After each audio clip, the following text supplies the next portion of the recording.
No doubt that the potential of crypto is exciting and groundbreaking. But with all the volatility in recent months, we are still left asking, can global adoption of cryptocurrency ever happen? And would it even be a good thing? Our next session brings together two global crypto leaders to shed some light on the inner workings of the sector. So please put your hands together for Global Managing Editor of Reuters, Simon Robinson, Tezos co-founder Kathleen Breitman, and Multicoin Capital Managing Partner Kyle Samani.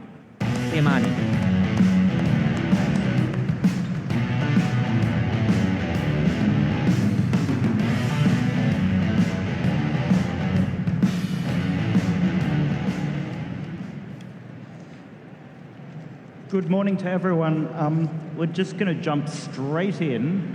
Kathleen, you and I spoke a few months ago now, late last year in Lisbon, at the sister event, and at that time, cryptocurrencies were headed up. And this topic today is the future of cryptocurrencies. Is the future different today than it was in November? Yeah, a lot can change in 7 months. And in cryptocurrency, you don't measure it in regular years. Time dilation's a little different. It's in dog years. So it's technically been several decades. But yeah, I mean, listen, I think if you have a long-term perspective and you're building in this space, you have to have a lot of conviction because it does go up and down. And that's kind of the nature of an industry that's new, but also a little bit overcapitalized. And sort of searching for its right use cases. And there's a lot of experimentation in the cryptocurrency space, and consequently there's a lot of failure as well. And so we've seen that played out over the last few weeks in different forms and different manifestations. But yeah, I mean, listen, for me, my day job doesn't change. Yeah. Kyle, for you, has something fundamental changed in the last 7 months, or is this just the regular up and down of markets? Yeah, it's just the regular up and down. We are full steam ahead. We're issuing term sheets every week, building the future. I mean, the fact the prices are down is kind of good. A lot of the noise gets cleared out, so full steam ahead. Okay. Well, I think for Kyle, if anything, it's much better because the pricing for the equity deals is probably a lot nicer. Indeed. But there is a perception issue, though, I think, and I'd like to address that, and I'd like to hear from both of you on that. So Reuters, for whom I work, has a story today, and it begins with a guy in the UK, a guy called Jeremy Fong, who I'm not sure what he does, but he was putting a certain amount of money every month into Celsius, the crypto lending institution. He didn't have a lot. He was making maybe $100 a month on the interest that he was making. And now, of course, his funds there are frozen. So, and he's, in the story, we quote him as saying that there needs to be more regulation around cryptocurrencies. And clearly, he's very upset and angry. What do you say to someone like that who has put what could be a big chunk of their savings into cryptocurrency? I guess I'll take it first. So, not all forms of regulation are the same, and you need to be thinking about regulating different things in different ways. So, are assets securities, and what kind of investor disclosures do you need around that is one set of questions. It's actually the most common form of discussion around regulation. There's a different set of question for crypto lenders and how they should manage and operate their books and risk and disclosures and such. And those are almost separate concepts, if not completely separate. The former, we'll see what the SEC does in the United States and in other equivalent jurisdictions around the world. On the latter, though, in terms of just like risk management controls for borrow lend, that's a pretty well understood space. That's called a bank. Like there's banking regulations, those have been around for thousands of years. Every bank failure imaginable has happened at some point in time in the last 600-700 years. So that's a pretty well understood space. It makes, if you're gonna have risk and leverage in a system, it's good to have regulation around that. In particular, when it is impossible for outside parties to audit that and understand those risks in a transparent way. The amazing thing about crypto is that if you look at DeFi, look at Solend, look at Jet, look at Aave, look at Compound, look at Maker, look at all of these major DeFi protocols. All of them are completely functional. They didn't break in any unusual ways. In fact, they operated basically smoothly. And I think that's actually kind of a testament to the importance and power of real-time auditability and transparency. Kathleen, let's just stick with the lenders. There is a difference in the amount of regulation and the amount of protections that would protect someone who has put money into a bank like that, right? So yeah, I mean, like a lot of these DeFi schemes effectively like print money in return for you putting some money in, right? And like this all goes really well as long as the market is going up. The second that things start to go down, however, it gets unwieldy quite easily. And yeah, I mean, what's I guess a good thing about some of the protocols that Kyle mentioned is that they automatically liquidate, right? Like there's no sort of like congestion. One problem with Celsius is that it's basically manually stopped in order to kind of like set the card straight, but like really it looks as though they're scrambling, right, to like figure something out. It's a fundamentally unsound business model. It looks a lot like a Ponzi scheme from a outsider's view, and I think that's a fair characterization. And if anything, it kind of it shows the strength of the more automated systems, but it's still like clearly going to be a tax that the entire space is going to pay in terms of perception, and that's on the culture that like led to this, right? Like there's a lot of aping in and like a lot of jargon around like basically trying to do things that are like clearly very reckless, and that's I think more of a cultural issue than anything else. And there's not too much I can think about intervening, but I will say that like the Celsius fiasco and the Luna fiasco do highlight something that's interesting, which is the beauty of automated systems, in this context. Kyle, do you think that the last couple of months really argue for a greater level of regulation, in particular around lenders like this? There's been discussion of crypto regulations for crypto lenders for a while. Probably those will get accelerated in the wake of Celsius. I would imagine that's the case, but we don't have any particular insights as to what's actually happening there. Okay. BlockFi came under scrutiny from the SEC a few months ago. They did, among others, but for a different set of issues. Yeah. And, right, like no one was making the claim that like they were irresponsibly managing their book and risk and collateral. And it's not clear that even if those regulations had been in place that were being discussed by New Jersey and the SEC and whoever else, that those actually would have prevented something like Celsius from happening. I'm not close enough to those issues to know. So when this panel was first conceived, the original idea was, is crypto going mainstream kind of inevitable? Do you both still see it as inevitable? I think a few things have to take place in order for that to happen. I think the predominant use cases for cryptocurrencies have been gambling and trading. I think a lot of that is because fees are extremely high. And that's basically the best fit for the industry at the current rate that it works.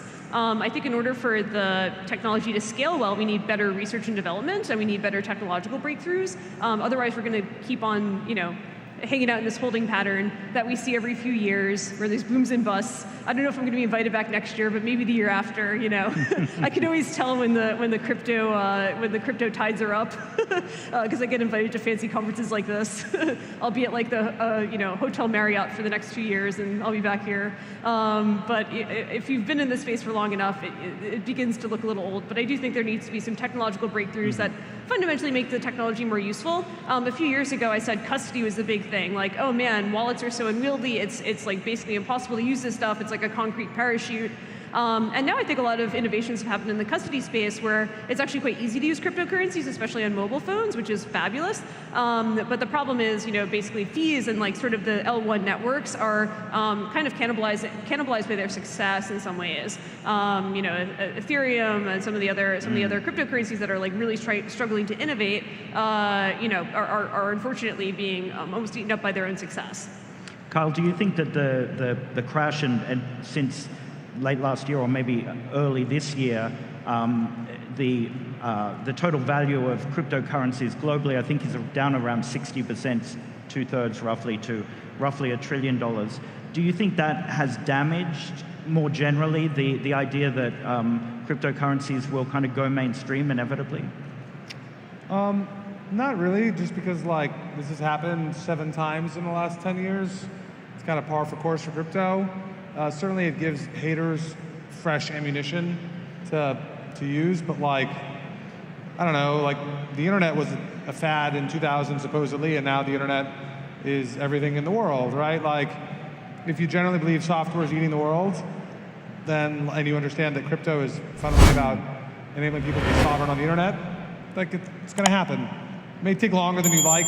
Projecting timing is always very difficult, but I'm a believer I'm an optimist in the evolution of these things. I want to ask both of you, what are the opportunities here? Not so much for investors, but actually for the companies in the crypto space. Right now, what are the opportunities, Kathleen, in your view? And feel free to talk about your own company. I think, well, in the Tezos ecosystem, I think what's really nice is we've been courting more creative types, more artists, and things like this. And so we have a really strong foothold in the art space, which I'm very pleased with. So basically doubling down on the winners and sort of ditching the things that weren't really working. This is as great a time as any to sort of recalibrate and reassess some of our theses about what's going to actually thrive based on this technology. I think gaming is very underserved, and to date, a lot of the successes in the crypto gaming space have been on very shaky foundations. So this is a good opportunity to look back at that. I think fundamentally what cryptocurrencies do are not like a technical issue. It's not like a better database. It's basically a way to coordinate with people across the world who you might not otherwise be able to trust, basically using software to enforce contracts with them. And that's a very wide open field, and I think a lot of the space has suffered from not having a tremendous amount of creativity when approaching that prompt.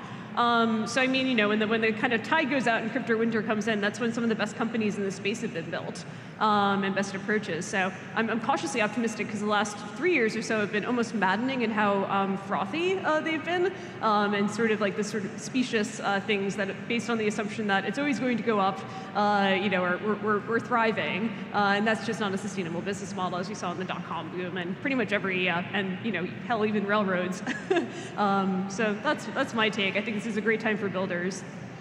Okay, Kyle, what are the opportunities? There's a lot of opportunities right now in crypto. Where I'm spending most of my time is today on consumer social. We're finally at the point where the tech works well enough, it's not perfect, but good enough to build consumer product experiences for the mainstream. They're not Apple level polish or Facebook level polish, but they're good enough for mainstream consumers. So we've done a bunch of deals in the last 6-9 months, things that look like a Discord, things that look like a Twitter, things that look like OnlyFans, that are clearly crypto-enabled, very crypto-native in their core operations. So we're very excited about that class of product space. On the other extreme, my co-founder, Tushar, has been spending most of his energy on what we call proof of physical work and data DAOs, which we've written about on our blog in the last few weeks.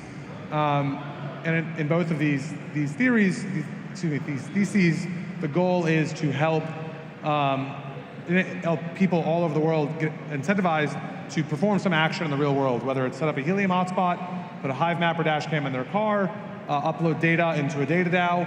But we think with this novel capital formation incentive structure, you can really change large-scale coordination in very clever ways. Okay. I thought it was interesting, Kathleen, you mentioned the dot-com boom of the late 90s and early 2000s and likened what's happening now to that. So do you think that that's kind of where crypto is at, where things were incredibly overvalued, companies were overvalued, and there's a big shakeout going on? Yeah, I think a lot of companies in this space were overcapitalized or predicated on the assumption that number would always go up, right? Like that's not a risk model, that's a fantasy. And so you are seeing a little bit of Darwinism come to the fore, which isn't a bad thing for any industry. If anything, I kind of embrace it because it's been a very it's been a lot of fantasy has been spoken about, and it isn't the worst thing in the world for that to come in contact with reality. Unfortunately, it's happening at a time in the world that's like extraordinarily difficult for many people, and so I think like the hurt has been exacerbated, whereas in other sort of crypto downturns, it's been a bit more contained. Right, Kyle, do you expect governments around the world to step in a little more after this and introduce more regulations? You had the US Treasury saying the other day there's an urgent need for more crypto rules? This has been a common refrain for 4, 5, 6 years by now, all over the world, not just the United States. There's been pretty little action by governments, like shockingly little over that period. Why is that? Some combination of administrative changes, general inertia, people who are in positions of power actually being quite pro-crypto, even though the public stance is more anti-crypto. Some combination of those things. There will generally be more rules in the future than in the past. Will those rules be 10x more detailed and onerous than they are now, or will they be 30% more detailed and onerous than they are now? Pretty open question. Okay. Do you expect more rules to come out of this? Well, many have been proposed, right? Yeah. It depends. Obviously, like, legislative processes across the world are very different. What is encouraging, I guess, what gives me hope is that a lot of governments themselves are looking at issuing central bank digital currencies in some form, and I hope that acquaints them with the technology in a way that allows them to make coherent policy about it. It's a little bit funny because, like, cryptocurrencies are basically, well, Bitcoin is optimized for one thing, which is to be censorship resistant. That's its entire, reason to death. And so it's kind of funny to see, like, a currency issued by a government try to live on a blockchain. It's going to have a fundamentally different architecture. But I think a lot of the jargon and a lot of the learnings from going through that process of trying to make your own will hopefully yield some insightful and good policies. There's a Tezos community member, for example, who's suing the U.S. government for clarity on the rewards one from staking, which is like not to get into the weeds, but it's going to be a new way of securing cryptocurrencies. And this is some next level edge of the volcano push for clarity. And I think that's all very good, and that's the way it should be borne out. Okay. Kyle, I mean, given that we're down 60% in the last few months alone, both of you are fairly sanguine about kind of where we're at. Why is it? Because you've seen it before so many times?